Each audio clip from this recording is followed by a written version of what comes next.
வணக்கம் அன்புக்குரிய உறவுகளே, மீண்டும் ஒரு அழகிய காணொளியுடன் உங்களை சந்திப்பதில் பெருமகிழ்ச்சி அடைகிறேன். எல் துன்கோ அலைகளின் ஓசையில் ஒரு இலங்கை தமிழனின் தனி பயணம் பற்றிய காணொளி இது. எல் சல்வடோர் நாட்டின் பசிபிக் கடற்கரையை நோக்கி நான் பயணம் செய்து கொண்டிருந்த போது என் மனதில் ஒரு விதமான எதிர்பார்ப்பை ஏற்படுத்திய இடம் எல் துன்கோ. கடலை சுற்றியே வாழ்க்கையை அமைத்துக் கொண்டிருக்கும் மக்களை பார்க்க வேண்டும் என்ற ஆர்வம் எனக்குள் இருந்தது. இலங்கையில் பிறந்து வளர்ந்த ஒரு தமிழனாக கடல் எனக்கு புதிதல்ல. யாழ்ப்பாணம், மட்டக்களப்பு, திருகோணமலை, முல்லைத்தீவு, மன்னார் என்று என் நாட்டின் பல கடற்கரைகளின் நினைவுகள் எனக்குள் இருக்கின்றன. ஆனால் இப்போது நான் நின்று கொண்டிருப்பது இலங்கை அல்ல. ஆயிரக்கணக்கான கிலோமீட்டர்களுக்கு அப்பால் மத்திய அமெரிக்காவின் ஓரத்தில் இருக்கும் எல் சல்வடோர் நாட்டின் ஒரு சிறிய கடற்கரை கிராமம் எல் துன்கோ. எனக்கு எல் துன்கோ வெறும் ஒரு சுற்றுலா தலம் அல்ல. கடலின் ஓசையையும் கரையின் அமைதியையும் அங்குள்ள மக்களின் இயல்பான வாழ்க்கையையும் அதே நேரத்தில் ஒரு பயணியின் தனிமையையும் ஒரே இடத்தில் உணர வைத்த ஒரு சிறிய கிராமம் இது. இந்த பயணத்தில் நான் தனியாகத்தான் இருக்கின்றேன், நண்பர்களுடன் அல்ல. எந்த குழுவும் என்னிடத்தில் இல்லை. என்னுடன் இருந்து எனது கேமரா, பயணப்பை, சில பொருட்கள் என்பனதான். அதைவிட முக்கியமானது என்னவென்றால் என் அழகிய எண்ணங்கள். அவற்றோடு நான் எல் துன்கோவின் தெருக்களில் தனிமையில் மெதுவாக நடந்து கொண்டிருக்கின்றேன்.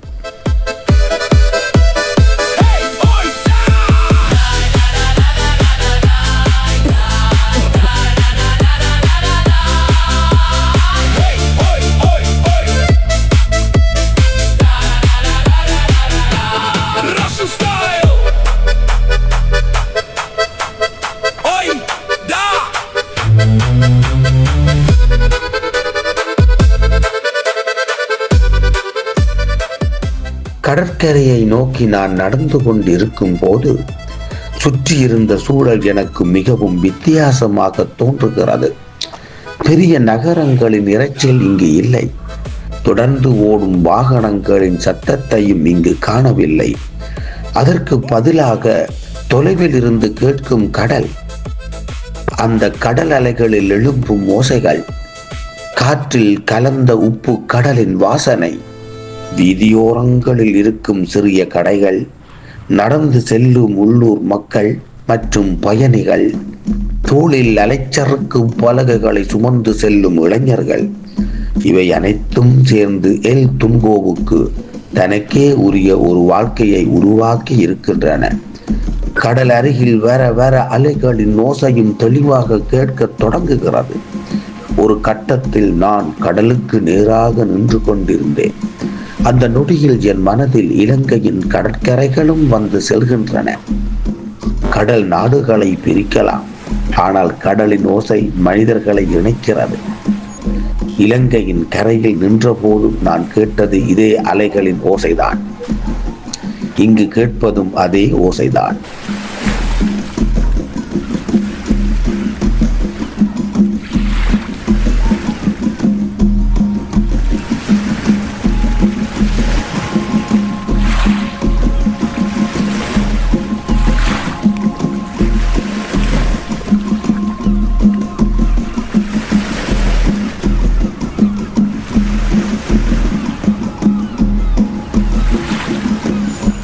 இன்று உலகின் மறுபுறத்தில் நின்றாலும் அந்த ஓசை எனக்கு அந்நியமாக தெரியவில்லை.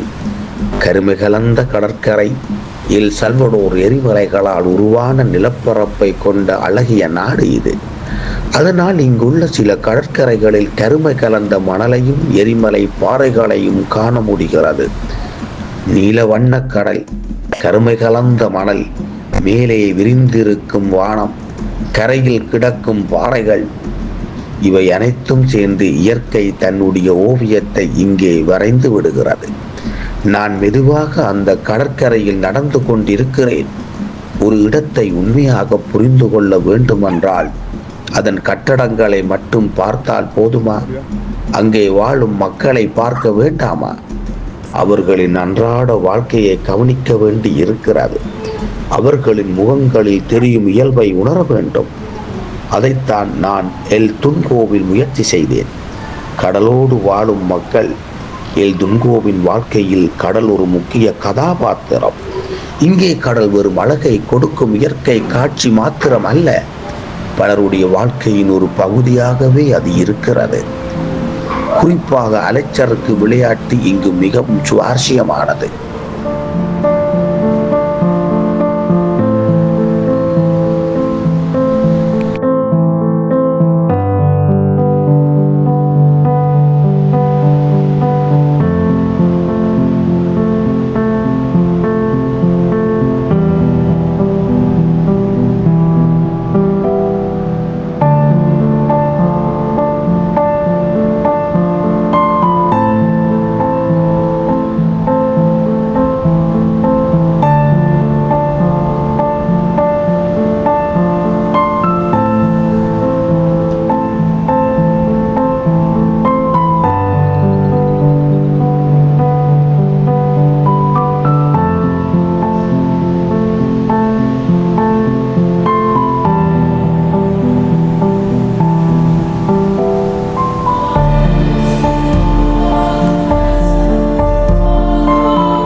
நான் கடலை பார்த்து ரசிக்கும் மனிதன், ஆனால் இவர்கள் கடலோடு வாழும் மனிதர்கள். நாம் கரையில் நின்று அலைகளை ரசிக்கிறோம், இவர்கள் அந்த அலைகளை வாசிக்கிறார்கள். அந்த காட்சிகள் தான் எல் துன்கோவின் உண்மையான உயிரோட்டம். இந்த பயணத்தில் என்னை அதிகமாக என் மனதை வருடிய விடயம் என்னவென்றால், நான் இங்கே தனியாக இருந்ததுதான். தனியாக பயணம் செய்வதில் ஒரு தனி அழகு இருக்கிறது. எங்கே செல்ல வேண்டும் என்று யாரிடமும் கேட்க வேண்டியதில்லை. எப்போது நிற்க வேண்டும் என்று யாரிடமும் அனுமதி பெற வேண்டியதில்லை. எப்போது நடக்க வேண்டும், எந்த காட்சியை படம் எடுக்க வேண்டும், எல்லாமே நானே முடிவு செய்ய வேண்டி இருக்கிறது. ஆனால் தனிப்பயணத்தில் ஒரு சிறிய தயக்கமும் இருக்கத்தான் செய்கிறது. குறிப்பாக நாம் அதிகம் அறியாத ஒரு நாட்டில் இருக்கும் போது மொழி முழுமையாக தெரிவதில்லை. அங்குள்ள சமூக சூழலை முழுமையாக புரிந்து கொள்ள முடியாத போது, அப்போது ஒவ்வொரு அடியையும் கொஞ்சம் கவனமாக எடுத்து வைக்க வேண்டி இருக்கிறது. எல் துன்கோவிலும் அந்த உணர்வு எனக்குள் ஆட்சி செய்து கொண்டு இருந்தது.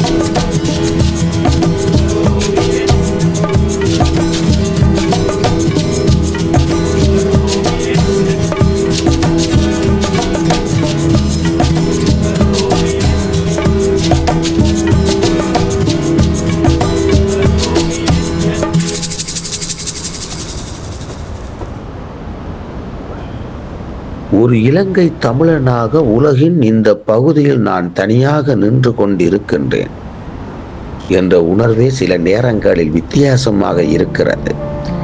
என் தாய்மண்ணில் இருந்து இவ்வளவு தூரம் எனக்கு தெரியாத மொழி, எனக்கு பழக்கமில்லாத முகங்கள், நான் கண்டறியாத பண்பாடுகள். ஆனால் அதே நேரத்தில் கடல் மட்டும் பழக்கமானதாக இருக்கிறது. சில எச்சரிக்கைகள் இருக்கின்றன.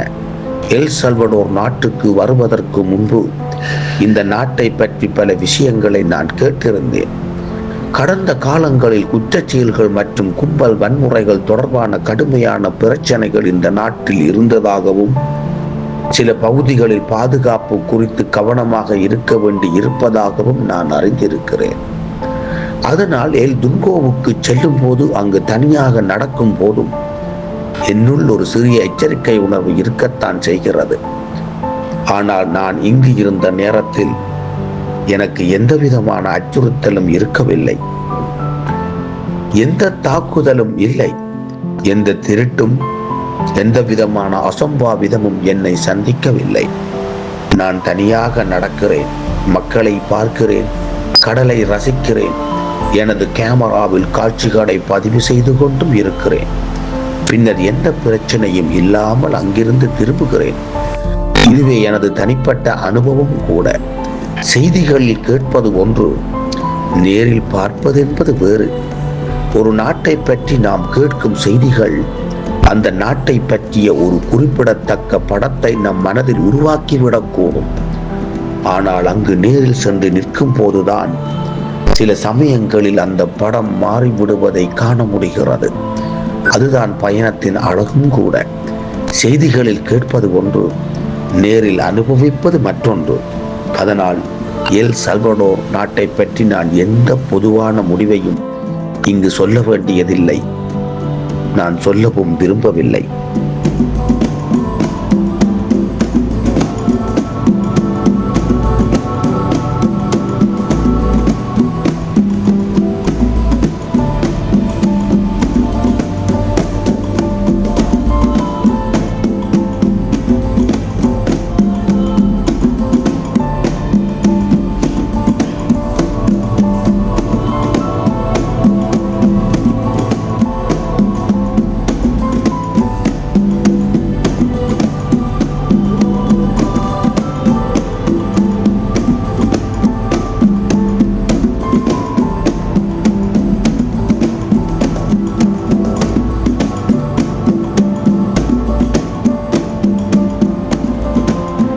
எனக்கு ஏற்பட்ட அனுபவத்தை மட்டுமே உங்களுடன் நான் பகிர்ந்து கொள்கிறேன். எல் துன்கோவில் நான் இருந்த நேரத்தில் நான் அச்சுறுத்தலான ஒரு சூழலை எதிர்கொள்ளவில்லை. மாறாக ஒரு அழகான கடற்கரை கிராமத்தையும், கடலை நேசிக்கும் மக்களையும், அலைகளோடு வாழும் ஒரு வாழ்க்கை முறையையும், இயற்கையோடு இணைந்த ஒரு சிறிய உலகத்தையும் என்னால் கண்டு வியக்க முடிந்தது. அலைகளோடு ஓடிய நேரம், கடற்கரையில் நான் நடந்து கொண்டிருக்கும் போது நேரம் மெதுவாக நகர்ந்து கொண்டிருந்தது. சூரிய ஒளி மாறிக்கொண்டிருந்தது. கடலின் நிறமும் மாறியது.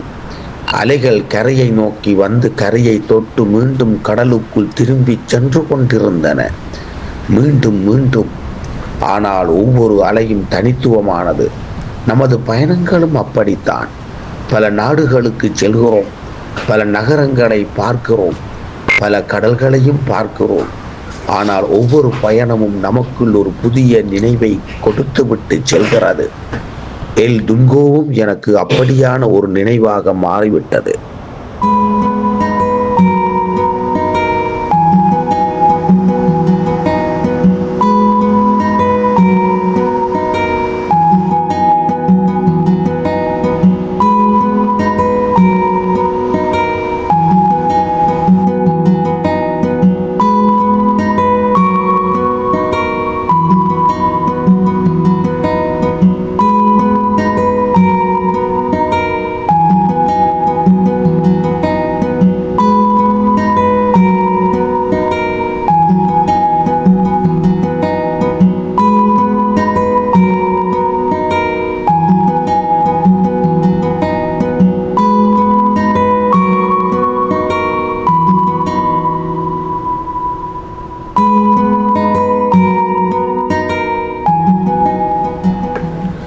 எல் துன்கோவை பார்க்கும்போது இது சுற்றுலா பயணிகளுக்காக மட்டுமே உருவாக்கப்பட்ட ஒரு இடம் என்று எனக்கு தோன்றவில்லை. இங்கே மக்கள் வாழ்கிறார்கள், கடலை ரசிக்கிறார்கள். சிலர் சுற்றுலா துறையில் பணிபுரிகிறார்கள், சிலர் உணவு விற்பனை செய்கிறார்கள். அவர்களை பார்த்து கொண்டிருக்கும் போது என் இலங்கை நினைவுக்கு வந்து போகிறது. எங்கள் கிராமங்களிலும் இப்படித்தான். ஒரு கடை, அதன் முன் நிற்கும் சிலர், தங்கள் வேலையை செய்து கொண்டிருக்கும் மனிதர்கள், தொலைவில் கேட்கும் கடலின் ஓசை.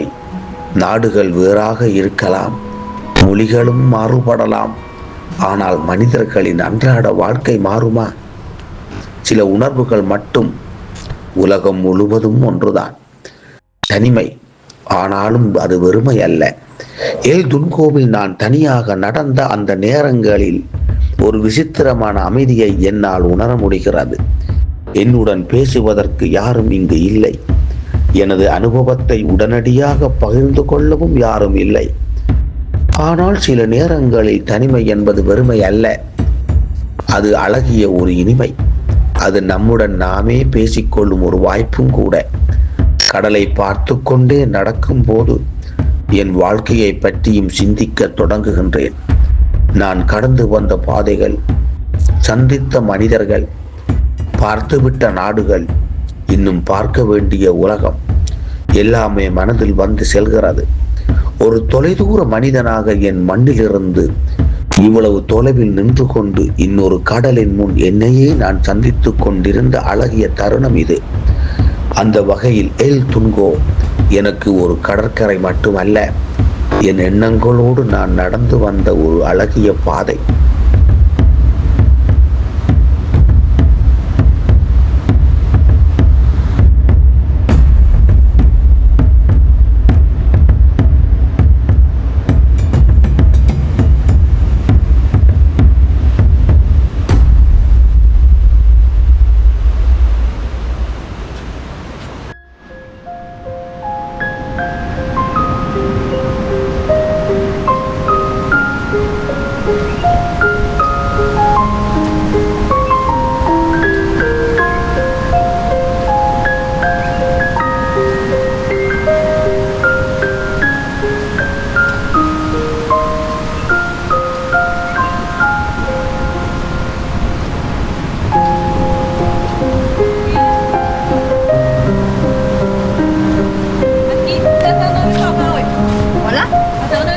எல் துன்கோவை ஒரு வார்த்தையில் சொல்ல வேண்டுமென்றால் உயிரோட்டம். கடலின் உயிரோட்டம், அலைச்சறுக்கின் உயிரோட்டம், உள்ளூர் மக்கள் அன்றாட வாழ்க்கை, சிறிய கடைகள், கடற்கரை உணவகங்கள், இவை அனைத்தும் சேர்ந்து இந்த சிறிய கடற்கரை கிராமத்திற்கு தனித்துவமான ஒரு முகத்தை உருவாக்கி விடுகின்றன. இங்கே வருபவர்கள் வெறும் கடலை மட்டும் பார்க்க வருவதில்லை, கடலோடு இணைந்த ஒரு வாழ்க்கை முறையையும் அனுபவிக்க வருகிறார்கள். பயணம் எனக்கு கற்றுக் கொடுத்த பாடம், பயணம் செய்யும் போது பாதுகாப்பை ஒருபோதும் அலட்சியப்படுத்திவிடக் கூடாது. நமக்கு தெரியாத இடங்களில் நாம் மிகவும் கவனமாகவும் எச்சரிக்கையாகவும் இருக்க வேண்டும். உள்ளூர் மக்களின் அறிவுரைகளை கட்டாயம் கேட்க வேண்டும். தேவையில்லாமல் ஆபத்தான பகுதிகளுக்கு செல்வதை தவிர்க்க வேண்டும். ஆனால் அதே நேரத்தில் ஒரு நாட்டை பற்றிய பயத்தால் மட்டும் அந்த நாட்டின் முழு அழகையும் நாம் மறந்துவிடக் கூடாது. நேரில் சென்று பார்க்கும் போதுதான் மக்களை அறிந்து கொள்ள முடிகிறது. அதுதான் எனக்கு பயணமும் கூட.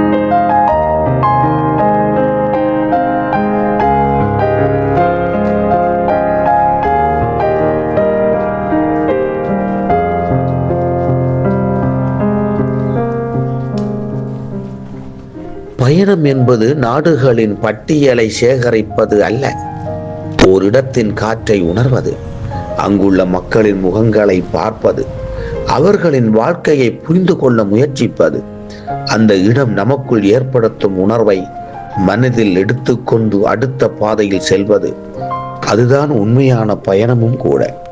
மீண்டும் ஒருமுறை கடலை திரும்பி பார்க்கிறேன், அதே காற்று.